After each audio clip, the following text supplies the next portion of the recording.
Hi students, my self professor Vikas Shukla. मैंने redox reaction में last lecture में लास्ट वीडियो में अपने किसी भी एलिमेंट का ऑक्सीडेशन नंबर निकालने के 9 डिफरेंट रूल्स बताया था। 9 डिफरेंट रूल्स मैंने आपको बताया था। उम्मीद करता हूँ आप सभी बच्चों को समझ में आ गया होगा। आज मैं आपको रिडॉक्स रिएक्शन में नया टॉपिक पढ़ाने जा रहा हूँ और ये टॉपिक है टाइप ऑफ रिडॉक्स रिएक्शन। जैसा आप देख रहे हो कि redox reaction total 4 different types के होते हैं। एक रिएक्शन जिसको इंटरमॉलिक्यूलर रिडॉक्स रिएक्शन कहेंगे, दूसरा टाइप हुआ इंट्रामॉलिक्यूलर रिडॉक्स रिएक्शन, तीसरा टाइप हुआ डिसप्रोपोर्शनेशन रिएक्शन और चौथा टाइप हुआ कम प्रोपोर्शनेशन रिएक्शन। तो सबसे पहले जो हम लोग देखें, जो फर्स्ट टाइप मैंने लिखा है बोर्ड पर, इंटरमॉलिक्यूलर रिडॉक्स रिएक्शन। ये इंटरमॉलिक्यूलर रिडॉक्स रिएक्शन क्या होता है? इंटर का मतलब होता है डिफरेंट। तो ऐसे जो रिडॉक्स रिएक्शन जिसमें 2 अलग अलग एलिमेंट का ऑक्सीडेशन और रिडक्शन होता है और शर्त यह है कि दोनों अलग अलग एलिमेंट डिफरेंट मॉलिक्यूल या कंपाउंड्स में प्रेजेंट होने चाहिए। तो ये देखिए मैंने लिखा है कि such reaction in which 2 different elements present in different compound और मॉलिक्यूल्स, जो डिफरेंट कंपाउंड या मॉलिक्यूल्स में प्रेजेंट होते हैं उनका ऑक्सीडेशन और रिडक्शन होता है, ऐसे रिडॉक्स रिएक्शन को इंटरमॉलिक्यूलर रिडॉक्स रिएक्शन के नाम से जाना जाता है। जैसे इंटरमॉलिक्यूलर रिडॉक्स रिएक्शन का अगर हम लोग एग्जांपल देखें तो कम्बिनेशन रिएक्शन हो गया, डिस्प्लेसमेंट रिएक्शन हो गया। ये इस तरीके के रिएक्शंस के एग्जांपल हैं, ठीक है ना। फिर से देखें इंटरमॉलिक्यूलर रिडॉक्स रिएक्शन किसको कहेंगे? ऐसा कोई भी केमिकल रिएक्शन जिसमें 2 डिफरेंट एलिमेंट्स का, 2 अलग अलग एलिमेंट्स का ऑक्सीडेशन और रिडक्शन होता है और ये दोनों एलिमेंट्स अलग अलग मॉलिक्यूल्स या कंपाउंड्स में प्रेजेंट होते हैं, ऐसे रिडॉक्स रिएक्शन को इंटरमॉलिक्यूलर रिडॉक्स रिएक्शन कहते हैं। ये मैंने डेफिनेशन लिखा हुआ है कि in such reactions 2 different elements present in different compound और molecules undergo oxidation and reduction process. इस तरीके के रिएक्शन का अगर हम लोग एग्जांपल देखें तो इस तरीके के रिएक्शन का एग्जांपल है कम्बिनेशन रिएक्शन है और डिस्प्लेसमेंट रिएक्शन है। जैसा आपको मालूम है कि कम्बिनेशन रिएक्शन किसको कहते हैं? जब 2 अलग अलग तरीके के एलिमेंट्स आपस में कंबाइन करते हैं तो ऐसे रिएक्शन को कम्बिनेशन रिएक्शन कहते हैं, ठीक है ना। डिस्प्लेसमेंट रिएक्शन किसको कहते हैं? ऐसा रिएक्शन जिसमें जो एक एलिमेंट दूसरे एलिमेंट को डिस्प्लेस कर देता है उसको डिस्प्लेसमेंट रिएक्शन कहते हैं। अगर मेटल का मेटल के थ्रू होता है डिस्प्लेसमेंट तो उसको मेटल डिस्प्लेसमेंट रिएक्शन कहते हैं। और अगर मेटल हाइड्रोजन को किसी रिएक्शन से डिस्प्लेस कर देता है तो उसको नॉन मेटेलिक डिस्प्लेसमेंट कहते हैं। अब आइए हम लोग एग्जांपल देखते हैं। जैसे अगर हम लोग देखें कि कार्बन और ऑक्सीजन आपस में कंबाइन होते हैं तो CO2 बनता है। ये एक तरीके का इंटरमॉलिक्यूलर रिडॉक्स रिएक्शन है। कैसे इंटरमॉलिक्यूलर रिडॉक्स रिएक्शन है? कार्बन का ऑक्सीडेशन स्टेट 0 होता है, ये देखिए आपको दिखाई दे रहा है। ऑक्सीजन का भी 0 होता है। जब CO2 है तो CO2 में कार्बन का +4 हो गया और ऑक्सीजन का -2 होता है। ऑक्सीडेशन नंबर कैसे निकला? मैंने जो पिछले लेक्चर में आपको बताया था, ऑक्सीडेशन नंबर निकालने के सारे तरीके बताए थे। अब अगर आप देखो तो 0 से +4 हो रहा है, यानी कि कार्बन का ऑक्सीडेशन हो रहा है। ऑक्सीजन का 0 से -2 हो रहा है, यानी कि इसका रिडक्शन हो रहा है। कार्बन और ऑक्सीजन 2 अलग अलग एलिमेंट हैं। एक एलिमेंट का कार्बन का ऑक्सीडेशन, ऑक्सीजन का क्या हो रहा है? रिडक्शन। और दोनों अलग अलग जो प्रेजेंट हैं, दोनों सेपरेटली प्रेजेंट हैं, ऐसे रिएक्शन को इंटरमॉलिक्यूलर रिडॉक्स रिएक्शन कहेंगे। ये दोनों आपस में कंबाइन कर रहे हैं, इसलिए कम्बिनेशन रिएक्शन के एग्जांपल हुए। अगला एग्जांपल देखें, जैसे मैग्नीशियम है तो मैग्नीशियम का ऑक्सीडेशन नंबर 0 होता है। नाइट्रोजन है तो नाइट्रोजन का ऑक्सीडेशन नंबर भी 0 होता है। यहाँ पर दोनों कंबाइन करके आपस में मैग्नीशियम नाइट्राइड बनाते हैं। इस मैग्नीशियम नाइट्राइड में मैग्नीशियम का ऑक्सीडेशन स्टेट +2 है और नाइट्रोजन का ऑक्सीडेशन स्टेट -3 है। अब आप देखो मैग्नीशियम का 0 से +2 हो रहा है तो ऑक्सीडेशन नंबर बढ़ रहा है ना। ऑक्सीडेशन नंबर बढ़ रहा है मतलब ऑक्सीडेशन हुआ। नाइट्रोजन का 0 से -3 हो रहा है, इसका मतलब क्या हो गया? इसका रिडक्शन हो रहा है। दोनों सब्सटेंस अलग अलग प्रेजेंट हैं तो 2 अलग अलग एलिमेंट का ऑक्सीडेशन रिडक्शन हो रहा है। दोनों सेपरेटली प्रेजेंट हैं, अलग अलग मॉलिक्यूल में प्रेजेंट हैं, तो ऐसी कंडीशन में इसको क्या कहते हैं, ऐसे रिएक्शन को हम लोग इंटरमॉलिक्यूलर रेडॉक्स रिएक्शन कहेंगे। और ये रिएक्शन में भी मैग्नीशियम और नाइट्रोजन आपस में रिएक्ट कर रहे हैं, कंबाइन कर रहे हैं, इसलिए कॉम्बिनेशन रिएक्शन हुआ। अगला अगर हम लोग एग्जाम्पल देखें तो डिस्प्लेसमेंट रिएक्शन का। डिस्प्लेसमेंट रिएक्शन भी दो तरीके का होता है, एक होता है मेटल डिस्प्लेसमेंट रिएक्शन और दूसरा non metal displacement reaction. Metal displacement reaction किसको कहते हैं, ऐसा केमिकल रिएक्शन जिसमें एक मेटल दूसरे मेटल को डिस्प्लेस कर देता है, उसको मेटल डिस्प्लेसमेंट रिएक्शन कहते हैं, ठीक है ना। और नॉन मेटल डिस्प्लेसमेंट रिएक्शन किसको कहते हैं, ऐसा कोई भी केमिकल रिएक्शन जिसमें मेटल दूसरे कंपाउंड से ऑक्सीजन या दूसरे एलिमेंट को डिस्प्लेस कर देगा और हाइड्रोजन को रिलीज करता है, हाइड्रोजन को फ्री करेगा, ऐसे रिएक्शन को नॉन मेटेलिक डिस्प्लेसमेंट के नाम से जानते हैं। तो ये डिस्प्लेसमेंट रिएक्शन भी इंटरमॉलिक्यूलर रेडॉक्स रिएक्शन के ही एग्जाम्पल हैं। जैसे एग्जाम्पल आप देखो, कॉपर सल्फेट है, तो कॉपर सल्फेट में इस कॉपर का अगर ऑक्सीडेशन स्टेट देखते हैं तो इसका ऑक्सीडेशन स्टेट +2 है। जिंक फ्री फॉर्म में है तो इसका ऑक्सीडेशन स्टेट 0 है। अब ये आपस में रिएक्ट किया तो जिंक ने सल्फेट को जो था डिस्प्लेस किया कॉपर से, तो जिंक सल्फेट बन गया और कॉपर फ्री हो गया। जब कॉपर फ्री हो गया तो कॉपर का ऑक्सीडेशन स्टेट कितना हो गया, 0। तो आप देखो +2 से 0 हो रहा है, यानी कि इसका रिडक्शन हो रहा है। और जिंक का 0 से क्या हो गया, इस जिंक में जो था कितना है, इस जिंक में जो था +2 है। तो ऐसी कंडीशन में आप देखो कि जिंक का ऑक्सीडेशन स्टेट कितना हो रहा है, 0 से +2 हो रहा है। तो जिंक का ऑक्सीडेशन हो रहा है जबकि कॉपर का रिडक्शन हो रहा है। फिर एक बात और ध्यान देने की जरूरत है कि यहाँ पे सल्फेट है, इस पूरे सल्फेट का ऑक्सीडेशन स्टेट -2 होता है पूरे सल्फेट का, और यहाँ पर भी सल्फेट का कितना है, -2 है। तो सल्फेट के ऑक्सीडेशन नंबर में कोई चेंज नहीं हो रहा है, तो सल्फेट का ना तो ऑक्सीडेशन हो रहा है और ना ही सल्फेट का रिडक्शन हो रहा है। इस तरीके के रिएक्शन को मेटल डिस्प्लेसमेंट रिएक्शन कहेंगे। एक दूसरा एग्जांपल देखें, जैसे क्रोमियम ट्राइऑक्साइड है, इसमें क्रोमियम का ऑक्सीडेशन स्टेट देखते हैं तो इसमें क्रोमियम का ऑक्सीडेशन स्टेट कितना होगा, +3 होगा। एल्युमिनियम फ्री फॉर्म में इसका ऑक्सीडेशन स्टेट कितना होगा, 0। अब एल्युमिनियम ने यहाँ से जो था ऑक्सीजन को डिस्प्लेस किया तो क्रोमियम फ्री हो गया, इस फ्री क्रोमियम का ऑक्सीडेशन स्टेट 0 है। और एल्युमिना में, एल्युमिनियम ट्राइऑक्साइड में इस एल्युमिनियम का ऑक्सीडेशन स्टेट कितना हो गया, ये +3 है। अब अगर आप देखो तो क्रोमियम का +3 से 0 हो रहा है, यानी कि रिडक्शन हो रहा है। एल्युमिनियम का 0 से +3 हो रहा है, यानी कि ऑक्सीडेशन हो रहा है। ये क्रोमियम और एल्युमिनियम अलग अलग जो मॉलिक्यूल्स में प्रेजेंट हैं, अलग अलग जो एलिमेंट्स के फॉर्म में प्रेजेंट हैं, एक साथ नहीं प्रेजेंट हैं, ये इंटरमॉलिक्यूलर रेडॉक्स रिएक्शन हुआ, ठीक है ना। ये भी किसका एग्जांपल है, मेटल डिस्प्लेसमेंट रिएक्शन का है। अब नॉन मेटल डिस्प्लेसमेंट रिएक्शन देखते हैं। मैंने आपको क्या बोला कि नॉन मेटल डिस्प्लेसमेंट रिएक्शन का सबसे बढ़िया होता है आइडेंटिफिकेशन क्या है, सबसे बड़ी पहचान क्या है कि यहाँ पे हाइड्रोजन गैस रिलीज होता है, हाइड्रोजन गैस फ्री होता है। अगर हम लोग देखें यहाँ पर तो इस जिंक का ऑक्सीडेशन स्टेट कितना है, 0 है। और यहाँ पे अगर हाइड्रोजन का ऑक्सीडेशन स्टेट देखते हैं तो हाइड्रोजन का कितना है, यहाँ पर +1 है। अब अगर आप देखो तो जिंक ने जो था क्लोरीन को यहाँ से डिस्प्लेस किया, जिंक क्लोराइड बना। जब जिंक क्लोराइड बना तो जिंक का ऑक्सीडेशन स्टेट +2 हो गया, और ये हाइड्रोजन यहाँ से रिलीज हुआ, इस हाइड्रोजन का कितना हो गया, 0 हो गया। तो आप क्या देख रहे हो कि 0 से जिंक का +2 हो रहा है, यानी कि ऑक्सीडेशन हो रहा है। हाइड्रोजन का HCl में जो था +1 है, तो यहाँ पे +1 से 0 हो रहा है, इसका रिडक्शन हो रहा है। तो दो अलग अलग एलिमेंट का ऑक्सीडेशन और रिडक्शन हो रहा है, और दोनों एलिमेंट्स होता है सेपरेटली प्रेजेंट है बेटा, डिफरेंट मॉलिक्यूल्स में, डिफरेंट कंपाउंड्स में प्रेजेंट है, ठीक है ना। तो ये क्या कहलाएगा, ये नॉन मेटल डिस्प्लेसमेंट कहलाएगा। नॉन मेटल डिस्प्लेसमेंट का एक एग्जांपल और हम लोग देखते हैं। जैसे अगर हम लोग मैग्नीशियम का सल्फ्यूरिक एसिड के साथ रिएक्शन करवाएं तो मैग्नीशियम का ऑक्सीडेशन स्टेट 0 है। H2SO4 में हाइड्रोजन का कितना है, +1 है। अब ये मैग्नीशियम सल्फेट बन रहा है, तो मैग्नीशियम सल्फेट में मैग्नीशियम का कितना है, +2 है। हाइड्रोजन का कितना है, 0 है। अब आप देखो तो मैग्नीशियम का 0 से +2 हो रहा है, मतलब ऑक्सीडेशन हुआ। हाइड्रोजन का +1 से 0 हो रहा है, मतलब रिडक्शन हो रहा है। तो दो अलग अलग एलिमेंट का ऑक्सीडेशन रिडक्शन हो रहा है, और दोनों एलिमेंट्स सेपरेटली प्रेजेंट है। ये नॉन मेटेलिक डिस्प्लेसमेंट हुआ, यानी कि कहने का मतलब है कि ये किसमें इंक्लूड हुआ, इंटरमॉलिक्यूलर रेडॉक्स रिएक्शन है। तो ये आपको समझ में आ गया होगा कि इंटरमॉलिक्यूलर रेडॉक्स रिएक्शन किसको कहते हैं।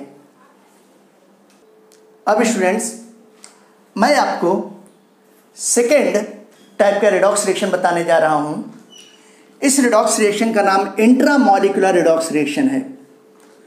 इंटर और इंट्रा में अगर स्पेलिंग में आप डिफरेंस देखते हो तो जब मैं इंटर कहता हूँ तो INTER है और इंट्रा का INTRA है, यहाँ पे ए वर्ड जुड़ा हुआ है। तो इंट्रामॉलिक्यूलर रिडॉक्स रिएक्शन किसको कहते हैं? ऐसा कोई भी रिडॉक्स रिएक्शन जिसमें दो अलग अलग एलिमेंट का ऑक्सीडेशन और रिडक्शन होता है, लेकिन शर्त यह है कि ये जो दोनों एलिमेंट्स प्रेजेंट होंगे ये सेम कंपाउंड में प्रेजेंट होंगे, सेम मॉलिक्यूल में प्रेजेंट होंगे। तो ऐसे रिडॉक्स रिएक्शन को क्या कहते हैं? Intramolecular redox reaction. फिर से एक बार ध्यान दीजिए, ऐसा कोई भी केमिकल रिएक्शन जिसमें दो अलग अलग तरीके के एलिमेंट्स का ऑक्सीडेशन और रिडक्शन होगा, लेकिन दोनों एलिमेंट्स सेम कंपाउंड या मॉलिक्यूल में प्रेजेंट होते हैं, ऐसे रिडॉक्स रिएक्शन को इंट्रामॉलिक्यूलर रिडॉक्स रिएक्शन के नाम से जानते हैं। मैंने डेफिनेशन लिखा हुआ है, in such reactions two different elements undergoes oxidation and reduction but both are present. यहाँ पे ध्यान दीजिएगा, but both are present in same compound और मॉलिक्यूल, लेकिन दोनों एलिमेंट्स किस में प्रेजेंट होंगे? सेम कंपाउंड या मॉलिक्यूल में प्रेजेंट होंगे। ऐसे रिएक्शन को इंट्रामॉलिक्यूलर रिडॉक्स रिएक्शन के नाम से जानते हैं। इंट्रामॉलिक्यूलर रिडॉक्स रिएक्शन के अगर एग्जांपल हम लोग देखें तो बहुत सारे इसके एग्जांपल्स हैं। जैसे जितने भी डिकम्पोजिशन रिएक्शन होंगे, डिकम्पोजिशन रिएक्शन किसको कहते हैं? जहाँ पर कोई एक मॉलिक्यूल है, कंपाउंड है, हीट करने पर या लाइट के प्रेजेंस में थर्मल एनर्जी पाने के बाद दो या दो से अधिक सिंपल मॉलिक्यूल्स में ब्रेक हो जाता है, ऐसे रिएक्शन को डिकम्पोजिशन रिएक्शन कहते हैं। तो जो डिकम्पोजिशन रिएक्शन होते हैं वो इस तरीके के रिएक्शंस होते हैं। आइए कुछ एग्जांपल देखते हैं। जैसे अगर आप यहाँ पे देखते हो वाटर मॉलिक्यूल है, अगर वाटर मॉलिक्यूल का डिकम्पोजिशन किया जाए तो ऐसी कंडीशन में हाइड्रोजन गैस और ऑक्सीजन गैस बाहर निकलता है। अगर यहाँ पे H2O मॉलिक्यूल में देखें तो हाइड्रोजन का ऑक्सीडेशन स्टेट कितना है? +1 है। ऑक्सीजन का कितना है? नॉर्मल वाला ऑक्सीजन है तो -2 होगा। अब यहाँ पे हाइड्रोजन जो बन रहा है, इस हाइड्रोजन का 0 हो गया और इस ऑक्सीजन का कितना होगा? इसका भी 0 होगा। तो ऐसी कंडीशन में हाइड्रोजन का +1 से 0 हो रहा है, तो जब +1 से 0 हो रहा है तो ऐसी कंडीशन में क्या कहलाएगा? ये रिडक्शन कहलाएगा, क्योंकि ऑक्सीडेशन नंबर डिक्रीज कर रहा है। और यहाँ पे ऑक्सीजन का -2 से 0 हो रहा है, तो -2 के कंपेयर में 0 बड़ी वैल्यू है, यानी कि ऑक्सीजन का क्या हो रहा है? ऑक्सीडेशन। अब यहाँ पे चीज़ें ध्यान देने वाली बात यह है कि हाइड्रोजन और ऑक्सीजन सेम मॉलिक्यूल में प्रेजेंट है बेटा, सेम कंपाउंड में प्रेजेंट है, वाटर में प्रेजेंट है, ठीक है ना। तो मैंने क्या बोला कि यहाँ पे दो अलग अलग एलिमेंट का ऑक्सीडेशन और रिडक्शन होगा, लेकिन दोनों एलिमेंट्स सेम मॉलिक्यूल में प्रेजेंट होते हैं, सेम कंपाउंड में प्रेजेंट होते हैं। इसको इंट्रामॉलिक्यूलर रिडॉक्स रिएक्शन कहते हैं। इसी तरीके से अगर सोडियम हाइड्राइड की बात करते हैं तो सोडियम का यहाँ पे ऑक्सीडेशन स्टेट +1 है और हाइड्रोजन का कितना है? -1। जब ये थर्मल डिकम्पोजिशन इसका करते हैं तो यहाँ पे सोडियम बनता है, इस सोडियम का 0 हो गया और ये हाइड्रोजन है, इस हाइड्रोजन का भी कितना हो गया? 0 हो गया। तो यहाँ पे +1 से 0 हो रहा है, तो जब +1 से 0 हो रहा है तो ये रिडक्शन की प्रोसेस कहलाएगी, ऑक्सीडेशन नंबर डिक्रीज कर रहा है। और हाइड्रोजन का आप देखो -1 से 0 हो रहा है, तो जब -1 से 0 हो रहा है तो क्या कहलाएगा? ऑक्सीडेशन। फिर ध्यान देने वाली बात है कि दो अलग अलग एलिमेंट का ऑक्सीडेशन और रिडक्शन तो हो रहा है, लेकिन दोनों एलिमेंट सेम कंपाउंड में प्रेजेंट है, इसलिए ये इंट्रामॉलिक्यूलर रिडॉक्स रिएक्शन हुआ। इसी तरीके से अगर आप यहाँ पे देखते हो पोटेशियम क्लोराइड की बात करते हैं तो पोटेशियम क्लोराइड के केस में इस क्लोरीन का ऑक्सीडेशन स्टेट कितना है? +5 है और इस ऑक्सीजन का ऑक्सीडेशन स्टेट कितना है? -2 है। जब यहाँ पे पोटेशियम क्लोराइड बन रहा है तो क्लोरीन का कितना हो गया? -1 हो गया और इस ऑक्सीजन का कितना हो गया? 0 हो गया। तो आप क्या देखोगे कि क्लोरीन का +5 से -1 हो रहा है, यानी कि ऑक्सीडेशन नंबर डिक्रीज कर रहा है, ये रिडक्शन की प्रोसेस हुई। जबकि ऑक्सीजन का -2 से 0 हो रहा है, -2 के कंपेयर में 0 बड़ी वैल्यू है, यानी कि ये ऑक्सीडेशन की प्रोसेस हो रही है। तो यहाँ पे आपने क्या देखा कि दो अलग अलग एलिमेंट का ऑक्सीडेशन और रिडक्शन हो रहा है, लेकिन दोनों एलिमेंट सेम कंपाउंड या मॉलिक्यूल में प्रेजेंट हैं। अगर हम लोग पोटेशियम की बात करते हैं तो पोटेशियम के ऑक्सीडेशन नंबर में कोई चेंज नहीं हो रहा है, पोटेशियम का यहाँ भी +1 है, पोटेशियम का यहाँ भी +1 है। तो ऐसी कंडीशन में न ही पोटेशियम का ऑक्सीडेशन हो रहा है, न ही पोटेशियम का रिडक्शन हो रहा है, ये बात आप ध्यान देना। अब अगर मैं यहाँ पे बात करता हूँ, ये अमोनियम डाइक्रोमेट है, अगर इसका थर्मल डिकम्पोजिशन करें तो नाइट्रोजन, अमोनिया और क्रोमियम ट्राइऑक्साइड बन रहा है। अगर इसकी बात करें हम लोग तो ये इंट्रामॉलिक्यूलर रेडॉक्स रिएक्शन का एग्जाम्पल हुआ। कैसे एग्जाम्पल हुआ, अगर हम लोग यहाँ पे नाइट्रोजन की बात करते हैं तो नाइट्रोजन का ऑक्सीडेशन स्टेट इसमें -3 है। हम यहाँ पे क्रोमियम की बात करते हैं तो क्रोमियम का ऑक्सीडेशन स्टेट इसके केस में जो आप क्या देखोगे, इस क्रोमियम का ऑक्सीडेशन स्टेट यहाँ पर +6 है क्रोमियम का, ठीक है ना। कैसे हम लोग इतना निकालेंगे क्रोमियम का ऑक्सीडेशन स्टेट, अगर ये NH4 2 Cr2O7 है, अगर इसको आयोनाइज करते हैं तो 2NH4 प्लस और प्लस Cr2O7 2- होगा।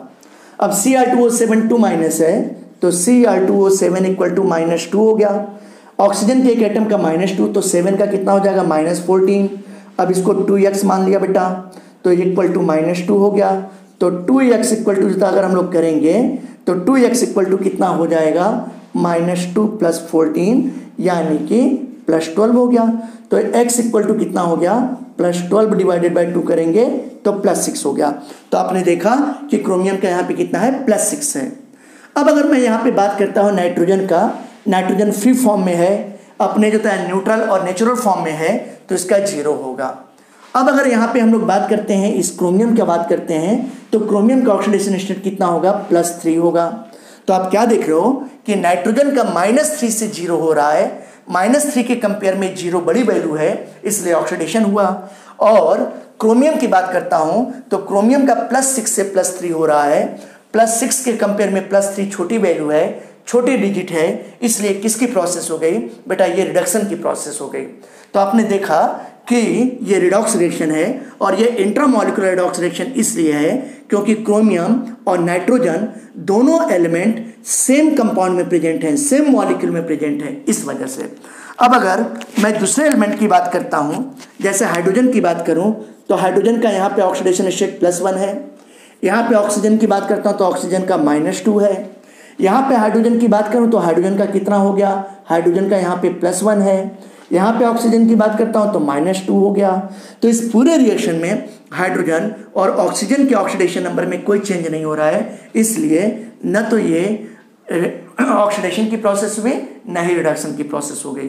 तो एक बार जो था फिर से समझो, मैंने आपको क्या बोला कि इंट्रामॉलिक्यूलर रिडॉक्स रिएक्शन ऐसे रिएक्शन को कहते हैं जिसमें 2 अलग अलग एलिमेंट का ऑक्सीडेशन और रिडक्शन होता है, लेकिन दोनों एलिमेंट सेम कंपाउंड या सेम मॉलिक्यूल में प्रेजेंट होंगे, ठीक है ना। और वो सेम कंपाउंड या मॉलिक्यूल किधर प्रेजेंट होगा, वो रिएक्टेंट के साइड में प्रेजेंट होगा। ऐसे रिएक्शन को हम लोग इंट्रामॉलिक्यूलर रिडॉक्स रिएक्शन कहते हैं। और याद रखना इसके एग्जांपल डिकम्पोजिशन रिएक्शंस होते हैं।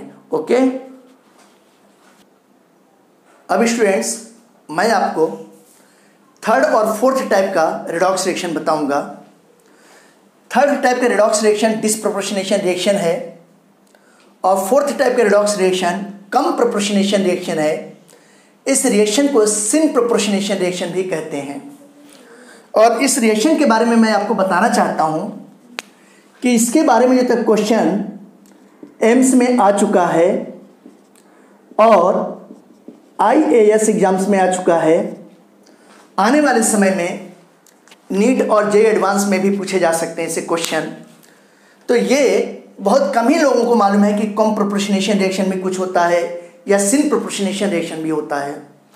आपने देखा कि मैं दोनों जो रिएक्शंस को एक दूसरे से कंपेयर करके लिखा हूं क्योंकि दोनों रिएक्शंस में बहुत सी चीज़ें सिमिलर हैं और थोड़ी सी जो डिफरेंस है। तो इसी वजह से मैंने जो दोनों रिएक्शन को कंपेयर करके लिखा हुआ है। अगर आप देखो कि डिसप्रोपोर्शनेशन रिएक्शन किसको कहते हैं, तो डिसप्रोपोर्शनेशन रिएक्शन वो रिएक्शन होता है जिसमें सेम एलिमेंट का ऑक्सीडेशन और रिडक्शन होता है। उसी एलिमेंट का ऑक्सीडेशन होगा, उसी एलिमेंट का रिडक्शन भी होगा। दूसरा इंपॉर्टेंट बात कि वो एलिमेंट 3 अलग अलग ऑक्सीडेशन नंबर को शो करेगा। और तीसरी बहुत इंपॉर्टेंट बात कि उस एलिमेंट का मैक्सिमम और मिनिमम ऑक्सीडेशन नंबर प्रोडक्ट की तरफ प्रेजेंट होगा, जबकि इंटरमीडिएट ऑक्सीडेशन नंबर ये रिएक्टेंट की साइड में प्रेजेंट होगा, ठीक है ना। कम प्रोपोर्शनेशन रिएक्शन में भी अगर आप देखोगे तो जो पहले के 2 पॉइंट है वो इसमें भी होते हैं कि वो एलिमेंट 3 अलग अलग सेम एलिमेंट का ऑक्सीडेशन और रिडक्शन होगा। दूसरी बात, वो एलिमेंट 3 अलग अलग ऑक्सीडेशन नंबर शो करेगा, लेकिन बस थोड़ा सा डिफरेंस ये है कि उस एलिमेंट का मैक्सिमम और मिनिमम ऑक्सीडेशन नंबर रिएक्टेंट के साइड में प्रेजेंट होगा, और मैक्सिमम और मिनिमम के बीच वाला जिसको मैं इंटरमीडिएट ऑक्सीडेशन नंबर बोल रहा हूँ, ठीक है ना, ये किधर प्रेजेंट होगा? ये प्रेजेंट होगा प्रोडक्ट के साइड प्रेजेंट होगा।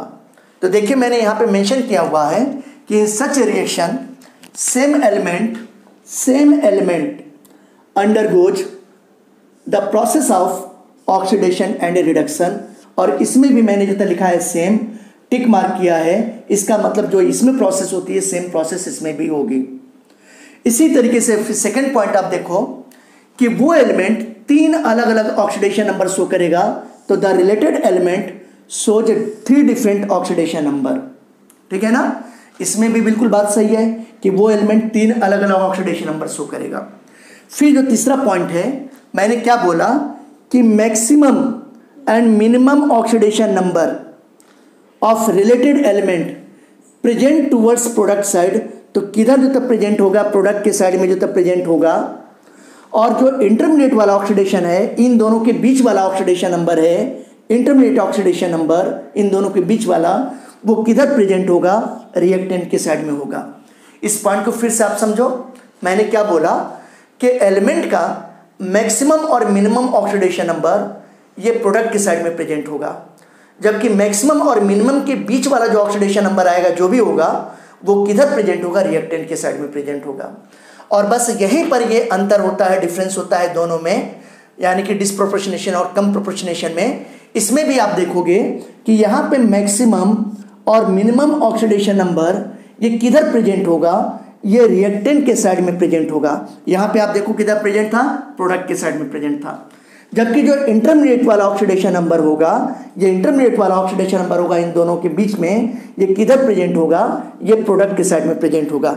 इसमें कहाँ प्रेजेंट था? रिएक्टेंट के साइड में प्रेजेंट था, ठीक है ना।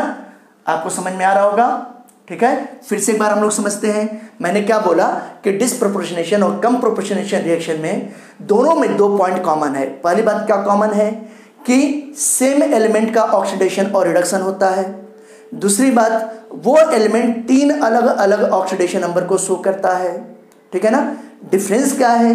डिस्प्रोपोर्शनेशन रिएक्शन में आप देखोगे कि मैक्सिमम और मिनिमम ऑक्सीडेशन नंबर रिएक्टेंट के साइड में प्रेजेंट होता है, सॉरी प्रोडक्ट के साइड में प्रेजेंट होता है, जबकि इन दोनों के बीच वाला रिएक्टेंट के साइड में प्रेजेंट होता है।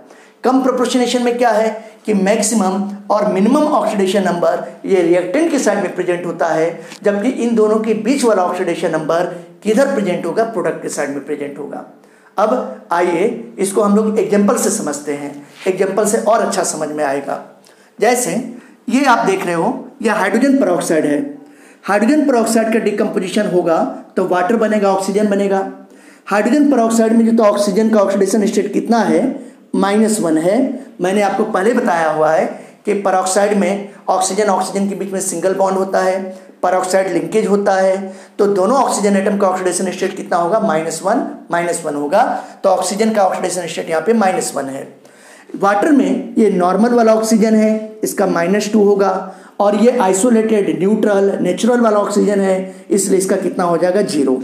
तो आप क्या देख रहे हो कि ये ऑक्सीजन ही है जिसका -1 से -2 हो रहा है, यानी कि रिडक्शन हो रहा है, और -1 से 0 हो रहा है, यानी कि ऑक्सीडेशन नंबर हो रहा है। -1 के कंपेयर में -2 छोटी वैल्यू है, इसलिए हम लोग कहेंगे रिडक्शन, और -1 के कंपेयर में 0 बड़ी वैल्यू है, इसलिए हम लोग कहेंगे ऑक्सीडेशन। अब हाइड्रोजन की बात करते हैं। अगर हम लोग हाइड्रोजन की बात करें तो हाइड्रोजन का ऑक्सीडेशन स्टेट यहाँ पे +1 है, और यहाँ भी हाइड्रोजन का ऑक्सीडेशन स्टेट कितना है? +1 है, यानी कि हाइड्रोजन के ऑक्सीडेशन नंबर में कोई चेंज तो आ ही नहीं रहा है। जब चेंज नहीं आ रहा है तो न ही इसका ऑक्सीडेशन हो रहा है, न ही इसका रिडक्शन हो रहा है। बातें समझ में आ गई? तो आपने क्या देखा कि सेम एलिमेंट का ऑक्सीडेशन रिडक्शन हो रहा है ऑक्सीजन का। अब ये ऑक्सीजन 3 अलग अलग ऑक्सीडेशन नंबर शो कर रहा है। देखो आप, -1, -2 एंड 0, तो 3 अलग अलग ऑक्सीडेशन नंबर हुए। अब मैंने आपको क्या बोला कि मिनिमम और मैक्सिमम ऑक्सीडेशन नंबर ये प्रोडक्ट के साइड में प्रेजेंट होगा। तो अगर हम लोग इसकी बात करते हैं तो ये देखिए, -2 ये हो गया, और अगर हम लोग यहाँ पे देखें तो 0 ये हो गया। -2 ये किस तरीके का ऑक्सीडेशन नंबर है, ये मिनिमम है। और 0 जो था क्या है बेटा, ये मैक्सिमम है। और इन दोनों के बीच में जो था -1 आ रहा है, इन दोनों के बीच में -1 आ रहा है, ये इंटरमीडिएट वाला है। तो ये देखो ये मिनिमम है, ये मैक्सिमम है। -2 -1 0 में सबसे कम छोटी नंबर जो था -2 है और सबसे बड़ी क्या है बेटा 0 है। तो -2 मिनिमम, 0 मैक्सिमम और -2 और 0 के बीच में -1 होता है, ये इंटरमीडिएट ऑक्सीडेशन है। तो ये जो इंटरमीडिएट ऑक्सीडेशन नंबर है ये किस साइड में जो तक प्रेजेंट है, अगर हम लोग देखें तो ये रिएक्टेंट के साइड में प्रेजेंट है। तो यहाँ पे मैं R लिख रहा हूँ, R का मतलब रिएक्टेंट हो गया। और ये -2 और 0 किधर प्रेजेंट है, प्रोडक्ट के साइड में प्रेजेंट है। तो P मैं लिख रहा हूँ, P का मतलब प्रोडक्ट हो गया। ये बात आई समझ में। तो थर्ड पॉइंट मैंने यही मेंशन किया था, ठीक है। मैंने क्या बोला कि मैक्सिमम और मिनिमम ऑक्सीडेशन नंबर प्रोडक्ट के साइड में होगा। तो देखिए मिनिमम हो गया, ये मैक्सिमम हो गया, दोनों प्रोडक्ट के साइड में प्रेजेंट है। और इन दोनों के बीच वाला है, जैसे -1 इन दोनों के बीच में आ रहा है, ये किधर है, रिएक्टेंट के साइड में प्रेजेंट है। इसी तरीके से हम लोग एग्जांपल देखें कम प्रोपोर्शनेशन रिएक्शन का। अगर हम लोग देखें सिल्वर आयन का सॉलिड सिल्वर से रिएक्शन होता है तो सिल्वर आयन बन रहा है। यहाँ पे सिल्वर का ऑक्सीडेशन स्टेट अगर देखते हैं तो ये +2 है, क्योंकि इस पे 2 पॉजिटिव चार्ज है। ये न्यूट्रल सिल्वर है इसलिए इसका 0 हो जाएगा। और यहाँ पे जो सिल्वर है इसका कितना है, +1 है। तो आपने देखा कि सिल्वर का ही ऑक्सीडेशन रिडक्शन हो रहा है। कैसे भाई, +2 से +1 हो रहा है, रिडक्शन हो गया। फिर 0 से +1 हो रहा है तो ऑक्सीडेशन हो गया। +2 के कंपेयर में +1 छोटी वैल्यू है इसलिए रिडक्शन, 0 के कंपेयर में +1 बड़ी वैल्यू है, इस वजह से ऑक्सीडेशन। अब यहाँ पर भी आप देख रहे हो कि सिल्वर 3 अलग अलग ऑक्सीडेशन नंबर शो कर रहा है। कौन कौन शो कर रहा है, +2, 0 एंड +1। अब अगर इसके केस में हम लोग बात करते हैं तो यहाँ पे +2 हो गया एक ऑक्सीडेशन नंबर सिल्वर का, यहाँ पे देखो 0 हो गया और एक ऑक्सीडेशन नंबर और है +1 है। तो ये 3 अलग अलग ऑक्सीडेशन नंबर ये शो कर रहा है। अब अगर इसमें हम लोग देखते हैं तो तीनों में जो था मैक्सिमम जो था कौन सा है, +2 है। ये मैक्सिमम ऑक्सीडेशन नंबर है, किधर प्रेजेंट है, रिएक्टेंट के साइड में प्रेजेंट है। मिनिमम कौन सा है, ये 0 वाला प्रेजेंट है, ये मिनिमम है। और ये भी किधर प्रेजेंट है, रिएक्टेंट के साइड में। अब इन दोनों के बीच में +2 और 0 के बीच में +1 आया, ये इंटरमीडिएट ऑक्सीडेशन नंबर है। और ये किधर प्रेजेंट है, ये प्रोडक्ट के साइड में प्रेजेंट है। तो यही तो मैंने आपको बताया था, ठीक है ना, समझ में आ रहा है। कुछ और एग्जांपल हम लोग देखते हैं दोनों रिएक्शंस का। हाँ बच्चों, अब मैं आपको कुछ और एग्जांपल्स डिसप्रोपोर्शनेशन और कम प्रोपोर्शनेशन रिएक्शन के बताता हूं। जैसे डिसप्रोपोर्शनेशन रिएक्शन में मैंने लिखा है ये P4 है, इस फास्फोरस का ऑक्सीडेशन स्टेट यहाँ पे 0 हो गया। फिर इस फास्फोरस से फास्फिन बन रहा है, इस फास्फिन का ऑक्सीडेशन स्टेट यहाँ पे फास्फोरस का कितना हो जाएगा, -3 हो जाएगा। H2PO2 माइनस है, इस H2PO2 माइनस में इस फास्फोरस का ऑक्सीडेशन स्टेट कितना है, +1 है। बाकी जितने भी एलिमेंट हैं इन एलिमेंट्स में से किसी भी एलिमेंट के ऑक्सीडेशन नंबर में कोई चेंज नहीं हो रहा है। जैसे यहाँ पे ऑक्सीजन आप देखोगे तो इसका -2 है, हाइड्रोजन का कितना है, +1 है। आप निकालोगे, नॉर्मल मेथड से निकालोगे तो आपको पता चल जाएगा। निकालने का तरीका सब मैंने आपको सिखाया हुआ है। यह हाइड्रोजन है, इसका +1 है, इस ऑक्सीजन का -2 है, इस हाइड्रोजन का कितना है, +1 है, यहाँ पे हाइड्रोजन का कितना है, +1 है, इस ऑक्सीजन का कितना है, -2 है। तो आप क्या देख रहे हो कि हाइड्रोजन और ऑक्सीजन एलिमेंट के ऑक्सीडेशन नंबर में कोई चेंज नहीं हो रहा है।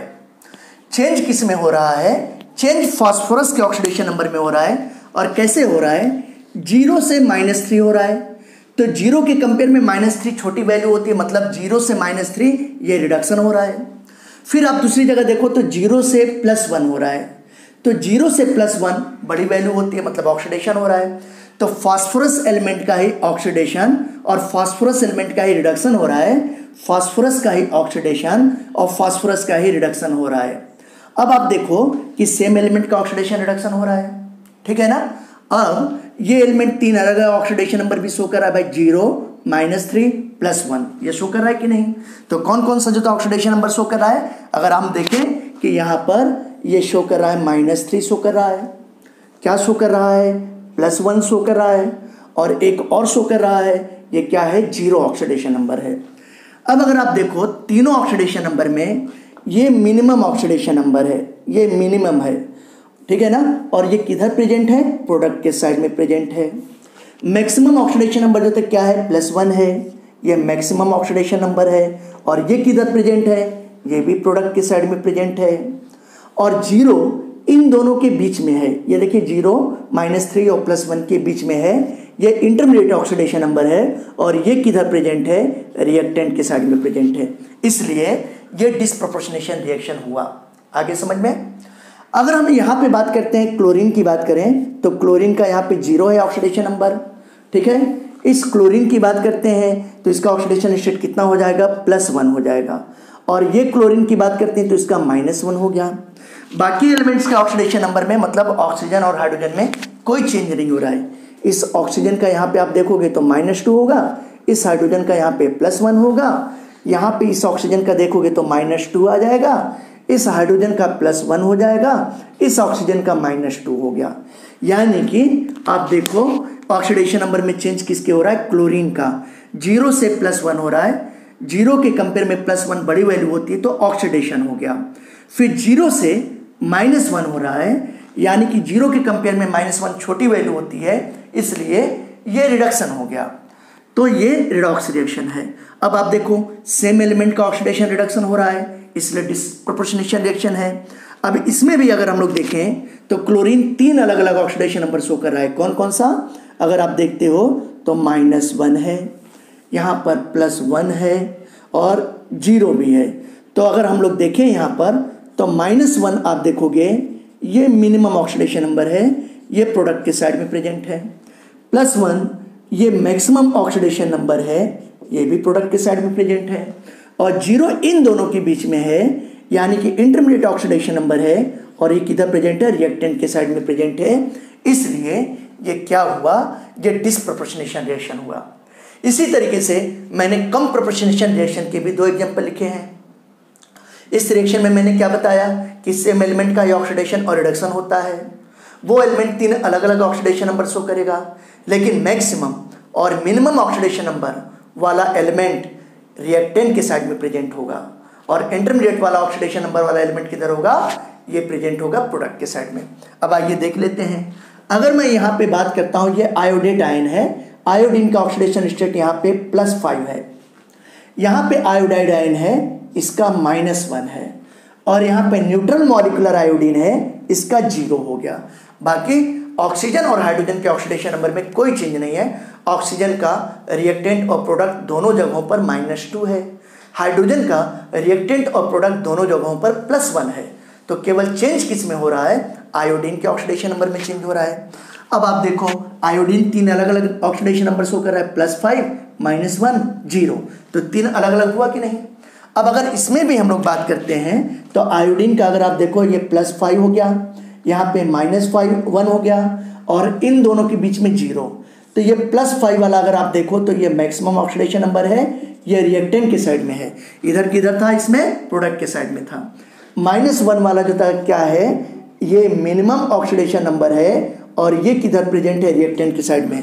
आप डिस्प्रोपोर्शनेशन में क्या देखे थे कि मैक्सिमम और मिनिमम प्रोडक्ट के साइड में था, जबकि इसमें मैक्सिमम और मिनिमम रिएक्टेंट के साइड में है, और इन दोनों के बीच वाला इंटरमीडिएट ऑक्सीडेशन नंबर ये किधर प्रेजेंट है, प्रोडक्ट के साइड में प्रेजेंट है, इसलिए इसको कम प्रोपोर्शनेशन रिएक्शन कहते हैं। एक एग्जांपल मैंने और लिखा है, H2S में देखो सल्फर का अगर निकालते हैं तो इसका ऑक्सीडेशन स्टेट -2 होता है, SO2 में सल्फर का कितना होगा, +4 हो जाएगा, यहाँ पे न्यूट्रल सल्फर है, इसका 0 हो जाएगा, ठीक है ना। अब अगर इसके केस में हाइड्रोजन और ऑक्सीजन की बात करते हैं तो हाइड्रोजन और ऑक्सीजन एलिमेंट के ऑक्सीडेशन नंबर में कोई चेंज नहीं हुआ है, रिएक्टेंट के साइड और प्रोडक्ट के साइड दोनों जगह हाइड्रोजन का +1 है, और ऑक्सीजन का दोनों ही जगहों पर -2 है। अब अगर यहाँ पे हम लोग देखें तो सल्फर 3 अलग अलग ऑक्सीडेशन नंबर -2, +4, 0 शो कर रहा है, ठीक है ना, इसलिए ये क्या है, कम प्रोपोर्शनेशन रिएक्शन है, ठीक है ना। साथ ही साथ आप देखोगे कि अगर इसमें हम लोग बात करते हैं तो +4 हो गया, यहाँ पे -2 हो गया, और इनके बीच में 0 है, इनके बीच में क्या है 0। तो ये जो +4 है ये तीनों ऑक्सीडेशन नंबर में जो था मैक्सिमम ऑक्सीडेशन नंबर है और ये किधर प्रेजेंट है रिएक्टेंट के साइड में। -2 इन तीनों में जो था +4 0 -2 में ये मिनिमम ऑक्सीडेशन नंबर है और ये किधर प्रेजेंट है रिएक्टेंट के साइड में। और इन दोनों के बीच में आप देखोगे ये इंटरमीडिएट ऑक्सीडेशन नंबर है और ये किधर प्रेजेंट है, ये प्रेजेंट है आप देखो प्रोडक्ट के साइड में है, ठीक है ना। तो बच्चों इस तरीके से मैंने आपको रिडॉक्स रिएक्शन के 4 अलग अलग टाइप्स होते हैं, इंटरमॉलिक्यूलर, इंट्रामॉलिक्यूलर, डिस्प्रोपोर्शनेशन और कम प्रोपोर्शनेशन रिएक्शन, और इनमें क्या सिमिलरिटी है क्या डिफरेंसेज है, ये सारी बातें आपको समझ में आ गया होगा। ओके ठीक है। अब हम लोग कुछ ऐसे रिएक्शंस को पढ़ेंगे जो रिडॉक्स रिएक्शन नहीं है, ठीक है ना। सारे के सारे रिएक्शंस रिडॉक्स रिएक्शन नहीं होते हैं, तो हम लोग कुछ ऐसे रिएक्शंस को पढ़ेंगे जो रिडॉक्स रिएक्शन नहीं है। तो हम लोग कैसे आइडेंटिफाई करेंगे, हम लोग देखेंगे कि ऐसे रिएक्शन में एलिमेंट के ऑक्सीडेशन नंबर में कोई चेंज नहीं हो रहा है, इसलिए रिडॉक्स रिएक्शन नहीं है, ठीक है। तो अब हम लोग इस तरीके के रिएक्शन को पढ़ेंगे। स्टूडेंट्स अब हम लोग कुछ ऐसे रिएक्शंस देख रहे हैं जो रिडॉक्स रिएक्शन नहीं है। मैंने हेडिंग दिया है not a redox reaction, cross लगाया है। क्रॉस का मतलब क्या हुआ कि रिडॉक्स रिएक्शन नहीं है।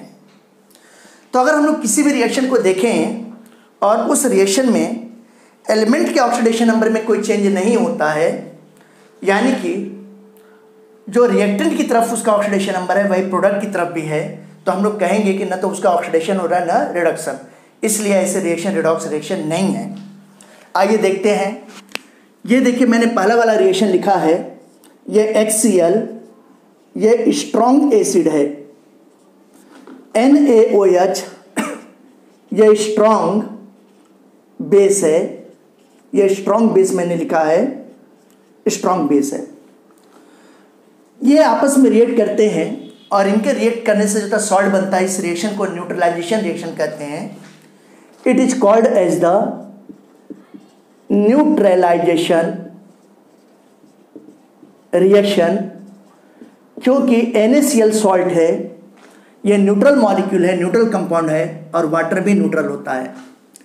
अगर हम लोग यहाँ पे हाइड्रोजन की बात करते हैं तो हाइड्रोजन का ऑक्सीडेशन स्टेट यहाँ पे +1 है, क्लोरीन का -1 है, सोडियम हाइड्रोक्साइड में सोडियम का +1 है और पूरे हाइड्रोक्साइड का OH का -1 है। और OH में भी अगर ऑक्सीजन का देखेंगे तो -2 होगा और हाइड्रोजन का +1 होगा।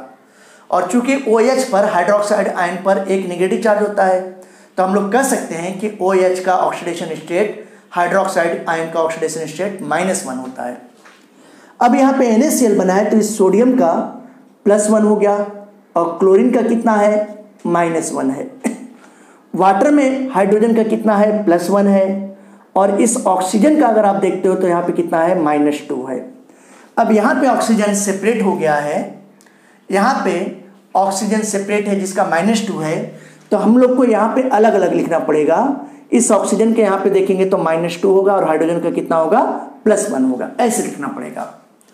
अब अगर इस केस में हम लोग देखें तो हाइड्रोजन का +1 इधर भी है, प्रोडक्ट की तरफ भी हाइड्रोजन का +1 दिखाई दे रहा है, क्लोरीन का रिएक्टेंट की तरफ -1 है, प्रोडक्ट की तरफ भी -1 है, सोडियम का जो था रिएक्टेंट की तरफ +1 है और प्रोडक्ट की तरफ भी +1 है, ऑक्सीजन का -2 है, ऑक्सीजन का यहाँ भी -2 दिखाई दे रहा है, यानी कि ऑक्सीडेशन नंबर में कोई चेंज नहीं हो रहा है। इसलिए इस तरीके के रिएक्शन क्या कहलाएंगे, ये रिएक्शन कहलाएंगे ऑक्सीडेशन रिएक्शन नहीं है, न्यूट्रलाइजेशन रिएक्शन है। इसमें ऑक्सीडेशन की प्रोसेस या रिडक्शन की प्रोसेस नहीं हो रही है, ये रिडॉक्स रिएक्शन नहीं है।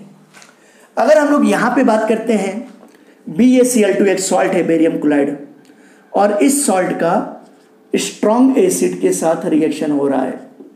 ये BaCl2 क्या है, सॉल्ट है। इस बेरियम का ऑक्सीडेशन स्टेट यहाँ पे +2 है, क्लोरीन का कितना है -1 है। H2SO4 में अगर इस हाइड्रोजन की बात करते हैं तो इस हाइड्रोजन का ऑक्सीडेशन स्टेट कितना है, +1 है और सल्फेट पर 2 नेगेटिव चार्ज होता है, इसलिए पूरे सल्फेट का ऑक्सीडेशन स्टेट कितना हो जाएगा, -2 हो जाएगा। या अगर मैं अलग अलग लिखूंगा तो इस सल्फर का निकालोगे नॉर्मल मेथड से तो +6 आ जाएगा, ऑक्सीजन का कितना होगा, -2 आ जाएगा। अब यहाँ पे बेरियम सल्फेट है, तो बेरियम सल्फेट में बेरियम का +2 है, सल्फर का यहाँ पे हम लोग कहेंगे तो ये +6 आ जाएगा, ऑक्सीजन का कितना हो जाएगा -2। HCl में हाइड्रोजन का कितना होगा +1 होगा, क्लोरीन में देखोगे -1 होगा। तो आपने क्या देखा कि बेरियम का +2 इधर रिएक्टेंट की तरफ भी है, प्रोडक्ट की तरफ भी +2 है, क्लोरीन का -1 यहाँ पर भी है रिएक्टेंट की साइड में, प्रोडक्ट की साइड में भी -1 है। हाइड्रोजन का आप देखो रिएक्टेंट की साइड +1 है, प्रोडक्ट की साइड में भी +1 है। फिर अगर हम लोग सल्फर की बात करते हैं तो सल्फर का रिएक्टेंट की साइड में भी +6 है, प्रोडक्ट की साइड में भी +6 है। ऑक्सीजन का -2 दोनों जगह है, यानी कि ऑक्सीडेशन नंबर में कोई चेंज नहीं हो रहा है, इसलिए it is not a redox reaction, ये रिडॉक्स रिएक्शन नहीं है। फिर अगर हम लोग यहाँ पे बात करते हैं, ये देखिए एक दूसरा एग्जांपल मैंने लिखा, ये सॉल्ट है बेरियम क्लोराइड, और ये क्या है, ये स्ट्रॉन्ग बेस है सोडियम हाइड्रोक्साइड। अगर BaCl2 में बेरियम का देखते हैं तो +2 हो गया, क्लोरीन का कितना है -1 है। अगर यहाँ पर सोडियम हाइड्रोक्साइड में देखें तो सोडियम का कितना है, यहाँ पे सोडियम का +1 है, और OH पर पूरे OH पर एक नेगेटिव चार्ज होता है, इसलिए पूरे OH का -1 है। अगर अलग अलग देखेंगे तो ऑक्सीजन का -2 और हाइड्रोजन का +1 आएगा। यहाँ पे बेरियम की बात करते हैं तो बेरियम का कितना होगा +2 हो जाएगा, और पूरे हाइड्रोक्साइड पे जो था एक नेगेटिव चार्ज है, इसलिए इसका ऑक्सीडेशन स्टेट -1 होगा। सोडियम क्लोराइड में सोडियम पे +1 हो गया और क्लोरीन पे कितना है -1 है। तो आप देखो बेरियम, क्लोरीन, सोडियम और हाइड्रोक्साइड के ऑक्सीडेशन नंबर में कोई चेंज नहीं हो रहा है, जो रिएक्टेंट की साइड में है वही प्रोडक्ट की साइड में है, इसलिए ये रिडॉक्स रिएक्शन नहीं है। इसी तरीके से आप ये देखो, ये रिएक्शन डबल डिस्प्लेसमेंट रिएक्शन भी कहलाएगा, ये आयनिक एक्सचेंज रिएक्शन भी कहलाता है। यहाँ पर सिल्वर का +1 है, यहाँ पर भी सिल्वर का कितना है +1 है। यहाँ पे नाइट्रेट पर एक नेगेटिव चार्ज होता है पूरे नाइट्रेट पर, इसलिए पूरे नाइट्रेट का -1 ऑक्सीडेशन स्टेट, और यहाँ भी जो था नाइट्रेट पे एक नेगेटिव चार्ज है, इसलिए इसका भी -1 हुआ। अगर आप यहाँ पे सोडियम का देखते हो तो +1 है, और यहाँ भी सोडियम का कितना है +1 है। क्लोरीन का यहाँ पर -1 है, और क्लोरीन का प्रोडक्ट की साइड में भी जो कितना है -1, यानी कि रिएक्टेंट और प्रोडक्ट की तरफ जाने पर सेम सब्सटेंस के ऑक्सीडेशन नंबर में कोई चेंज नहीं हो रहा है।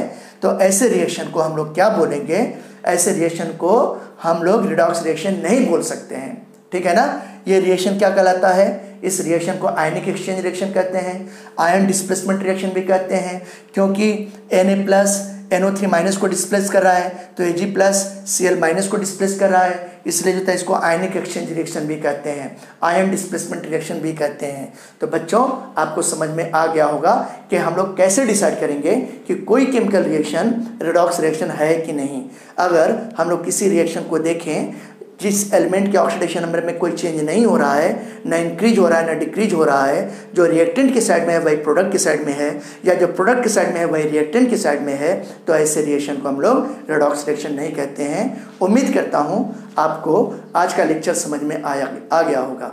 अगर आपको मेरा लेक्चर समझ में आया, आज मैंने जो पढ़ाया आपको समझ में आया, मेरे प्रीवियस लेक्चर समझ में आए, तो आप मेरे यूट्यूब चैनल केम फन को सब्सक्राइब कीजिए।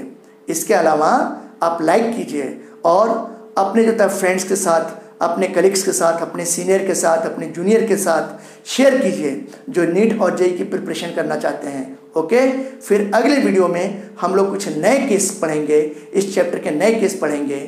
Thank you, bye.